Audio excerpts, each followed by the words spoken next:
কারো নাম দেইনি। কিন্তু এই রিপোর্টের পরবর্তীতে সুনামগঞ্জ শহর থেকে আমাকে নিরাপত্তার কারণে ৩ দিন বাইরে থাকতে হয়েছে।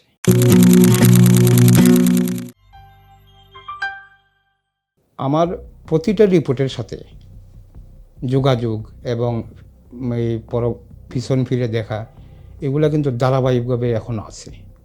তো রাজনৈতিক যে রিপোর্টগুলা, সেই রিপোর্টগুলো নিয়ে অনেক সময় আমার মানে এই স্বাভাবিক পরিবেশ অনেক সময় নষ্ট হতো এবং পরবর্তীতে দেখা যেত যে যেমন উদাহরণস্বরূপ বলা যেতে পারে যে ইলিয়াস আলীর বিরুদ্ধে রিপোর্ট করেছিলাম। পরবর্তীতে দেখা গেছে যে ইলিয়াস আলী তার বিরুদ্ধে রিপোর্ট করেছি, উনি আমার সাথে এই অফিসে এসেও হুমকি দামকি দিয়েছেন।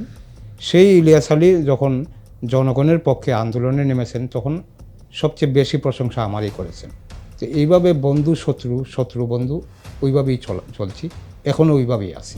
সুনামগঞ্জের রাজনৈতিক পালাবদলের পরে মুকুটহীন সম্রাট বলা হতো একজনকে।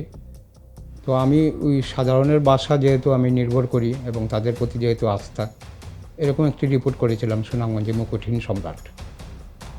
কারো নাম দেইনি, কিন্তু এই রিপোর্টের পরবর্তীতে সুনামগঞ্জ শহর থেকে আমাকে নিরাপত্তার কারণে ৩ দিন বাইরে থাকতে হয়েছে। এরপরে আমার রিপোর্টগুলা মানে সুনামগঞ্জের যে এখনও বলা হয় জল জ্যোৎস্নার শহর, তো জ্যোৎস্নাবাদের সময়টা, যে সময়টা আমি ওই সুনামগঞ্জ পৌরসভার তৎকালীন পৌর চেয়ারম্যান হাসন রাজার প্রপুত্র কবি মমিনুল মহিউদ্দিন যখন পৌরসভার চেয়ারম্যান ছিলেন, উনি ওনার ব্যক্তিগত ছাওয়া থেকে স্ট্রিট লাইটের সব বাতি পূর্ণিমা রাতে নিভিয়ে ফেলতেন। তো আমি যখন এই বিষয়টা দেখলাম তখন আমার কাছে মনে হলো যে এটা যদি ওইভাবে উপস্থাপন করি তাহলে তো মানুষ এটা মনে করবে যে জমিদারের বংশধর চেয়ারম্যান হয়েছে এবং ইচ্ছামতো তার ইচ্ছামতো কাজ করতেছে। আমি যখন বিষয়টা নিয়ে খোঁজখবর করে দেখলাম যে তখন লোডশেডিংয়ের ঘন্টার পর ঘন্টা লোডশেডিং হতো এবং লোডশেডিং সাশ্রয়ের জন্য মিনিস্ট্রি থেকে এখনকার মতো যে অবস্থা, মিনিস্ট্রি থেকে বলা হতো যে লোডশেডিং সাশ্রয়ী হওয়ার জন্য। তো আমি মাসে 7টা পূর্ণিমার রাত বিবেচনা করে স্ট্রিট লাইট থেকে কী পরিমাণ বিদ্যুৎ সাশ্রয় হয় এই বিষয়টা প্রকাশ্যে এনে ওই রিপোর্টটি করেছিলাম। এই রিপোর্টটি একটু ফিচারধর্মী ছিল এবং এটি সম্পাদনা করেছিলেন সঞ্জীব চৌধুরী, প্রয়াত সঙ্গীত শিল্পী। উনি তখন ভোরের কাগজের মেলা পাতাটা দেখতেন। উনি এই ফিচারটা মানে এত আকর্ষিতভাবে ছাপছিলেন, কিন্তু ওই দিনের যে উত্তাপটা সেটা এখন আমি ফিল করি। মানুষজন হুমড়ি খেয়ে পড়ছে সমগ্র বাংলাদেশ। যখন একজন পৌরসভার চেয়ারম্যান, তিনি কবি, তিনি জ্যোৎস্নাবাদী, হাসন রাজাও জ্যোৎস্নাপ্রেমী ছিলেন এবং আমরা সবাই জানি যে হাওড় এলাকায় জ্যোৎস্নার পূর্ণিমার রাত দ্বিগুণভাবে প্রস্ফুটিত হয়। আলো রশ্মি মানে শহরের চাইতে গ্রামে বা হাওড় এলাকায় বেশি হয়।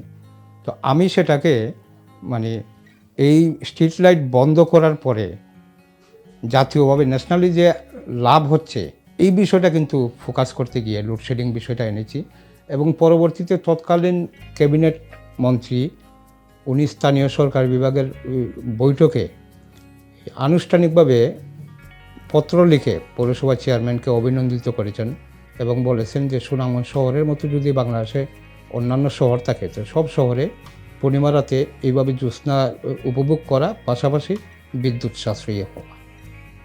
এই বিষয়টা ওই তখনকার প্রেক্ষাপটে লোডশেডিং না থাকলেও হয়তো বা আমি অন্যভাবে চিন্তা করতাম যে হাসন রাজার যে পূর্ণিমা উপভোগ সেটা ওইভাবে উপভোগ করা হচ্ছে, কিন্তু আমি তখন বাস্তবতার দিকে প্রয়োগ করে ওই বিষয়টা ওইভাবে লিখেছি যে সুনামগঞ্জে আসমান ভাঙ্গা জ্যোৎস্না পড়ে।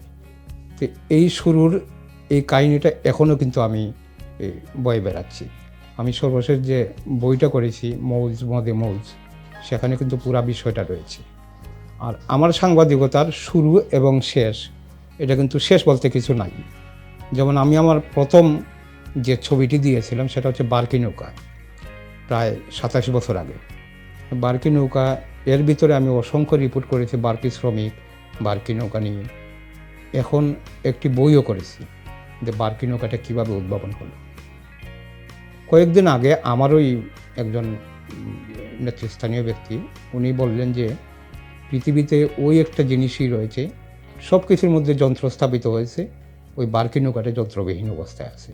ওই ফোকাসে ওইভাবে দেখার জন্য উনি আমাকে অনুরোধ করেছেন, আমি এবং ওইভাবে কাজ করতেছি বার্কি নৌকা নিয়ে।